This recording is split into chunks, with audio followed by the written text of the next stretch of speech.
I think in conclusion, I'd like to appeal to those people that have been researching this for any length of time, specifically long periods of time, maybe even years. To you, I don't think this is going to require a lot of convincing. I think that subconsciously you know that a lot of what was said here is true. I think that you have seen over the years a lot of conclusions about what the New World Order is and what their motives are, and I know that you know that it doesn't really explain all the loose ends and tie them all up. I think that you know, after kicking down so many doors in New World Order research and seeing those that truly expose the New World Order, this theme, that it is in fact theistic Satanism behind those doors. I know that you've seen that. You've seen that they are high-level occultists that really run this show than that are in the shadows. And that even those front men at the very tops are only front men, and that the real movers and shakers are those that hold very dedicated beliefs about the worship of Satan. So we even have this idea that that somehow doesn't apply. We have a phrase that we'll say, which is, it doesn't matter what you believe, the fact is that they believe it, which sort of means, yeah, sure, they're all occultists at the top, but it doesn't really matter. They're just sort of deluded.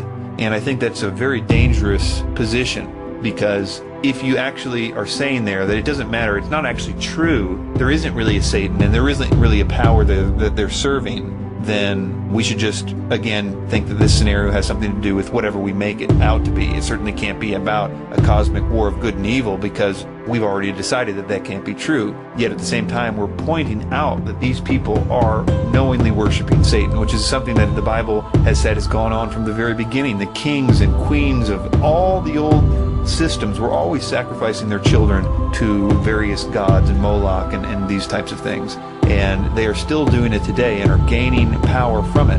The problem with believing that is it makes too much sense that all of this energy with the New Age preachers and teachers and truth movement icons and gurus are doing mainly two things. One, they're promoting this idea of a New Age coming in which you're going to be God and you're going to be evolved and all the obvious stuff that's preparing you for the system of the Antichrist. And the other part of that is they're telling you that Jesus isn't good, you shouldn't pay attention to him, or at least they're trying to misdirect you, tell him he's just this other guy, he's not really who the Bible says he is, or they're trying to discredit the Bible. There's only two things that these guys are doing. They're telling you and preparing you for the new system that you're going to think is your utopia, and then they're telling you to not pay any attention to the man that the Bible said would crush the one that these people at the top are worshiping. Does anybody see a problem with that? That we have been told what to think about the Bible and Jesus Christ by Satanists. The problem here is that what we have been told and what we've been prepared to believe is all what we would choose to believe. It's all very seductive. They're telling you that you can be as God. They're telling you that there is no real accountability for your actions, that anything that you want to do is good and normal and should be praised. These ideas are very difficult to resist. Truth really is irrelevant at that point, because we will fight to defend those ideas, regardless of if they are true or not. And that's why there's so many conflicting quote-unquote truths in the New Age and in the truth movement. You know, that's why the first thing that you're taught in the truth movement is that truth is relative. Oh, it doesn't matter, your truth is just as good as my truth. And we'll fight to defend this completely erroneous idea. I've got news for you. It doesn't matter what way the universe operates. The fact is that it does operate one particular way, cause and effect in a closed system. We are dealing with absolute truth. Maybe yours, maybe mine, but it is absolute and it is one. We should be concerned about looking for the truth. And I suggest to all you researchers out there that you already have enough evidence to know that Jesus Christ is who he says that he is.